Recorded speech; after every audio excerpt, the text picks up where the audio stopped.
System diagram. First, we show the general scheme of a clean agent suppression system, where we must begin by describing the fire alarm system.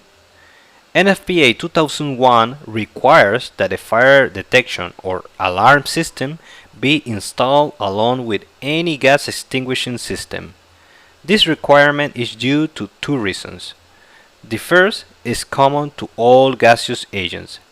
Their effectiveness is reduced as the size of the fire grows.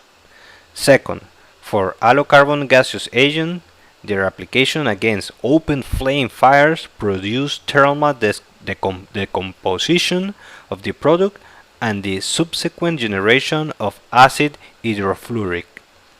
Both problems can be controlled with a quick action of the extinction system, achieved through the detection system command.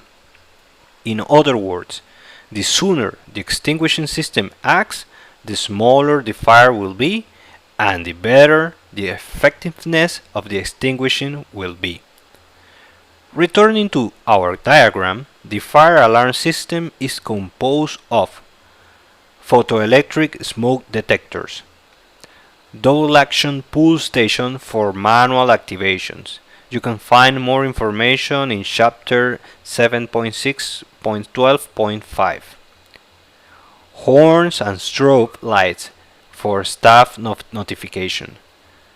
One should be placed inside the enclosure and another outside near to the door. Fire alarm panel specified for clean agent systems. This panel is not similar to a conventional alarm panel. This panel is specified for this type of application and is independent of the fire alarm system of the building or complex.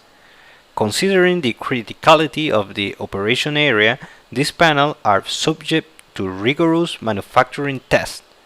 We find this information in chapter 4.3.1.1.1. Detection system is also installed by means of aspiration.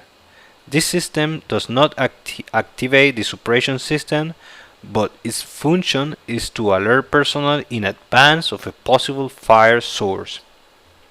Now, let's talk about the components of the clean agent suppression system that may vary depending on the manufacturer and the size of the system.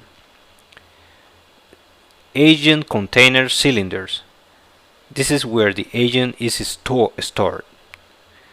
Cylinder supports. These are the elements that keep cylinders firm against wall. Distribution pipes. This refers to the entire pipe to the nozzles. Cylinder valve. It is also a control valve for each cylinder where the solenoid actuator is connected. Anti-return valve. This valve prevents the product from going to the wrong side during a discharge. Solenoid type electric actuator. Upon receiving a signal from the alarm system, this element activates and triggers and releases the product. Mechanical manual actuator. It is an actuator that can be activated manually. Pressure gauge for each cylinder. This allows us to verify the correct pressure that the cylinder must maintain. Electric actuator position sensor. It is a device that allows us to monitor the position of the actuator through the panel alarm system. Discharge hoses. They are flexible pipes which connect the solenoid actuator and facilitate its position in the cylinder. Discharge manifold. Pipe that allows the passage of product in a multi-cylinder configuration. Pneumatic pilot line firing. In a 2 or more cylinder configuration, this allows the master cylinder to activate the slave cylinders. Low and high pressure switch allows flow control and regulation of pressure on the pipe network.